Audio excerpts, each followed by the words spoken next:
Yes, sometimes forgiveness is also a sin, for not every act of forgiveness is a virtue.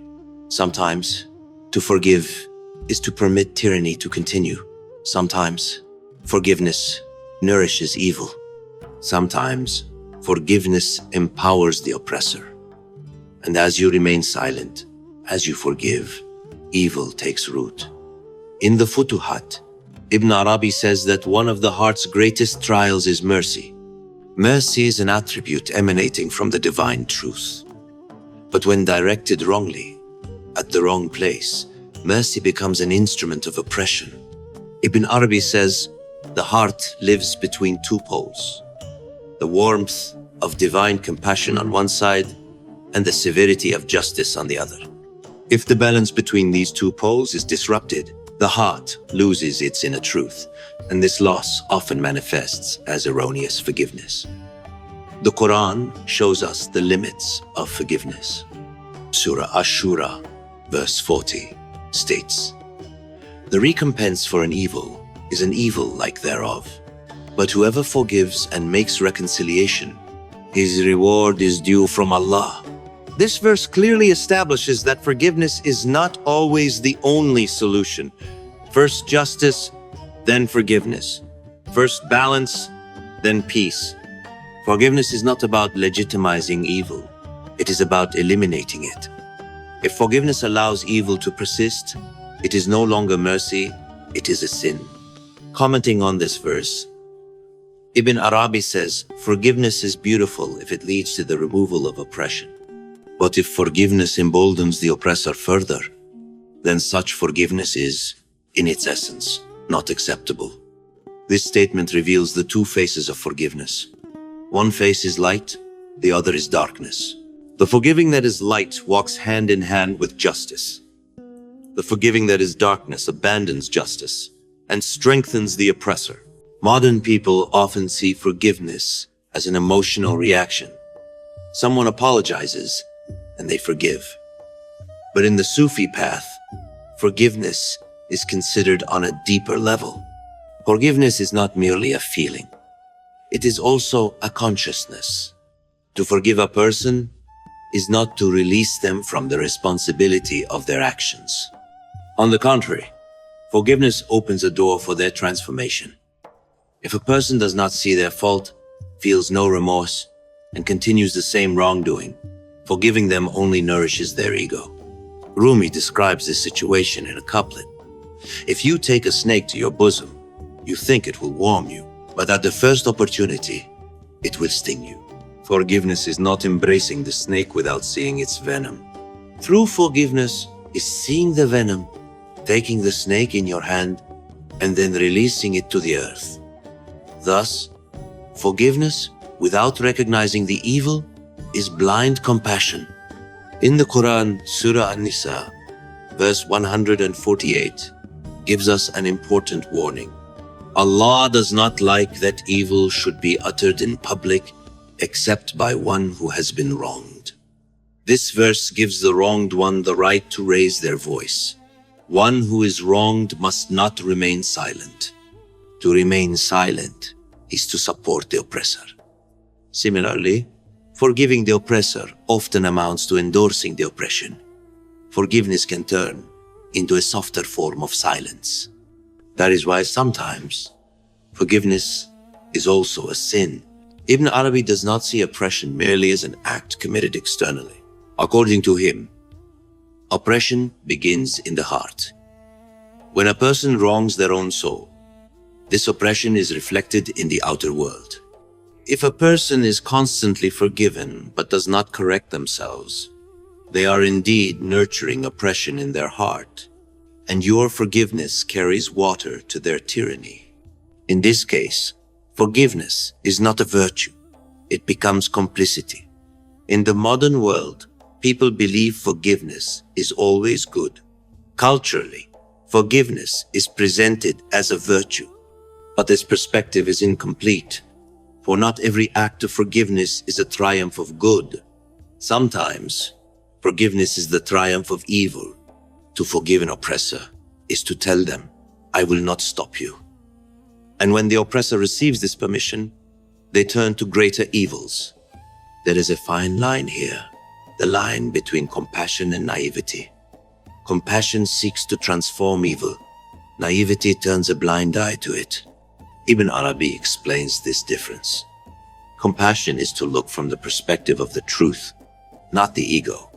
If you show compassion from the ego, you are actually wronging yourself. This statement deeply explains why erroneous forgiveness can be considered a sin. When a person acts based on their ego's emotions, they lose justice. When justice is lost, compassion becomes blind. And blind compassion does not stop the oppressor. It nourishes them. In the life of Prophet Muhammad, peace be upon him, we clearly see this balance. He was the most merciful of people, but he never approved of oppression. During the Meccan period, he endured and remained silent. But after the migration to Medina, he fulfilled the requirements of justice. In some situations, he forgave.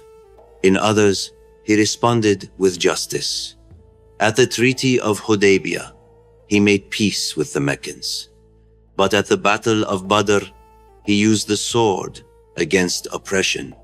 These two attitudes show how mercy and justice walk together.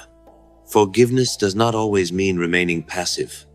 Sometimes, forgiving is a silent resistance against the oppressor. Other times, not forgiving is a stance in the name of truth. Rumi explains this dual attitude with these words: mercy softens hard hearts, but sometimes a drop of vinegar spoils a vat of honey. Then, to protect the honey, the vinegar must be poured out. This couplet shows the limits of forgiveness in relationships and social order. Forgiveness sometimes cleanses the poison, but other times it spreads it. Ibn Arabi places great importance on the concept of hal, spiritual state, in Sufism. A person's forgiveness is valuable according to their state. If a person's heart is truly turned towards the truth, their forgiveness will be light. But if a person lives in the darkness of their ego, their forgiveness turns into oppression. Therefore, Ibn Arabi says every action must be evaluated with its intention. Forgiveness is like this. Forgiveness with a wrong intention may not be worship. It can be a sin. In the Quran, in Surah Yusuf, the forgiveness of Prophet Yusuf towards his brothers is narrated. This forgiveness is true forgiveness, because his brothers repented and experienced transformation. Here, forgiveness is a tool for healing. But the same Surah Yusuf shows us another reality. Unless the oppressor repents, forgiveness only opens the door to new oppression.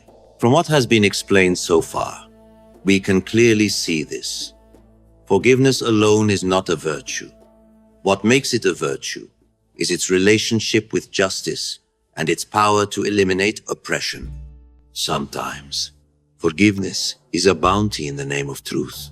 Sometimes, it is an error in the name of the ego. That is why sometimes forgiveness is also a sin. Forgiveness is not solely the result of an emotion. Emotions like love, pity, and compassion arise in the heart. But it is the intellect that determines their direction. Where there is no intellect, compassion becomes blind. Blind compassion cannot see justice. That is why sometimes forgiveness is also a sin. For when the intellect is bypassed, the heart strays onto a wrong path. Ibn Sina says man is a three-layered being: body, ego, and intellect. The body is the realm of desires and needs. The ego is the center of emotions and passions. The intellect is the sublime power that enables man to reach the truth. If a person's intellect is not strong, the ego unites with the body and governs the person. In this state, the person becomes a slave to their emotions. Ibn Sina says, when the intellect weakens, passions take the place of justice. That is, if there is no intellect, the feeling of mercy turns into sentimentality. the voice of justice is lost. When a person thinks of their spouse, child, friend, or society, and makes decisions based only on emotions, they often nourish oppression. At this point, forgiveness is also used incorrectly. Farabi carries this thought to a broader framework. He explains man with a city metaphor. The body, emotions, and intellect are like different populations of a city. The ruler of the city is the intellect. The emotions are the populace. Desires are the city's markets, the areas where needs are met. If the ruler governs with justice, the city finds peace. But if the ruler is weak, the populace rebels, and order is disrupted. This is valid for the individual's inner world as much as for the family and society. If there is no intellect in a marriage or family, emotions become uncontrolled. Uncontrolled emotions lead to unhealthy bonds, and the love one spouse builds for the other eventually turns into bondage. When love turns into bondage, forgiveness no longer heals. It strengthens dependency. Al-Farabi's concept of the virtuous city is very important in this context. In a virtuous city, every individual knows their own limit. No one transgresses the rights of another. Justice is the fundamental pillar of the city. Marriage is like a city. Each spouse protects their own domain and respects the other's boundaries. If boundaries disappear, love turns into chaos. It is precisely at this point that erroneous forgiveness emerges. One spouse constantly does wrong. The other constantly forgives. Forgiveness now becomes a tool that nourishes not love, but oppression. Ibn Arabi explains the Sufi dimension of this situation. According to him, forgiveness is a hal state. The state of true forgiveness occurs only with a light that comes from the truth. When a person forgives under the influence of their ego, they actually deceive themselves. For example, a mother ignores every mistake of her child. At first glance, this seems like compassion, but the child's ego uses this compassion to turn to greater errors. In the end, while the mother thinks she is protecting her child, she actually becomes a partner in their ruin. Ibn Arabi says, compassion is beautiful when it is born with injustice. Compassion without justice is the sibling of oppression. When this statement is combined with Al-Farabi's understanding of order, it reveals a great truth. Forgiveness without justice disrupts the inner order of the individual and society. If a society constantly forgives but does not demand accountability, evil takes root.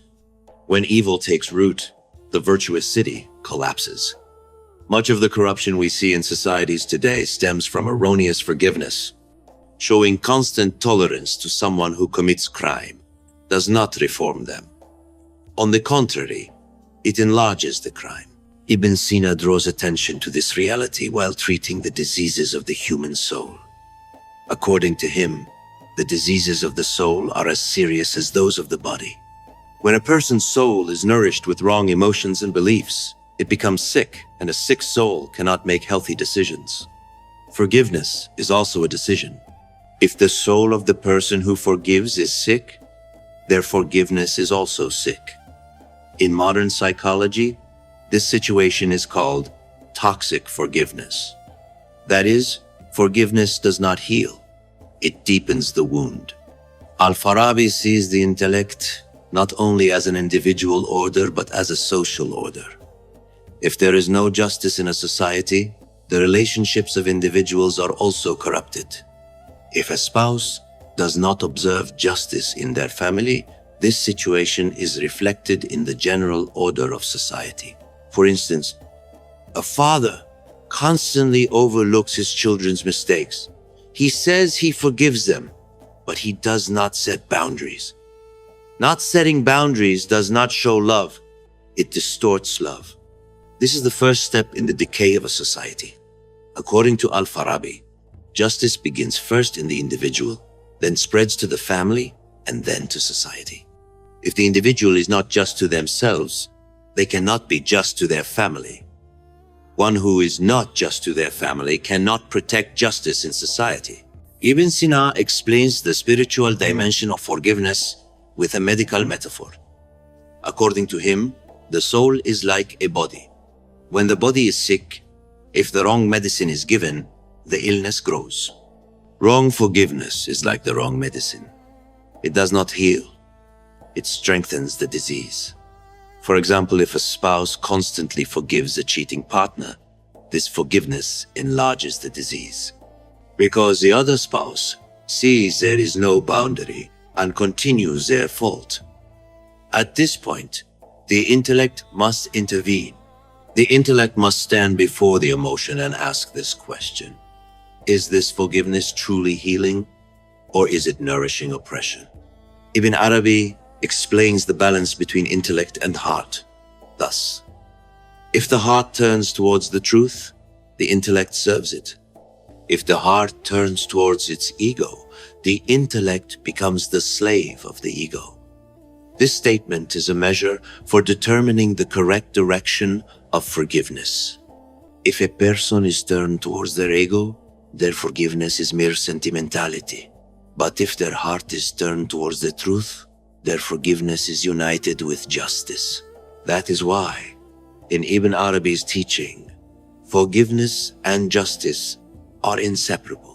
When we adapt Farabi's understanding of the virtuous city to family relationships, we see the limits of forgiveness more clearly. In a city, if criminals are not punished, order cannot remain. In a family, if wrong behaviors are constantly forgiven, the family order is lost. Children become unruly. Spouses do not trust each other. This loss of trust gradually corrodes the family. On the surface, everyone is silent. Everyone forgives. But inwardly, love is exhausted. In the end, the family collapses from within, even if it appears strong from the outside. The conclusion from the teachings of Ibn Sina and Farabi is this: forgiveness must walk together with the intellect. Decisions given by emotions alone are often wrong because emotions are momentary. The intellect provides a holistic view. When a person is angry, they immediately want to punish. When filled with love, they immediately want to forgive. But the intellect balances these two emotions. It asks the question: is forgiveness right now, or is it necessary to respond with justice? The answer to this question determines the balance in relationships. In the modern world, the concept of forgiveness is often considered only on an emotional level. People are constantly told to forgive, to let go, to be free from their burden. But this advice is incomplete. Forgiveness must have a limit. The teachings of Ibn Sina and Farabi show where this limit should be drawn. If forgiveness eliminates evil, it is beautiful. But if it ensures the continuation of evil, that forgiveness is itself an oppression.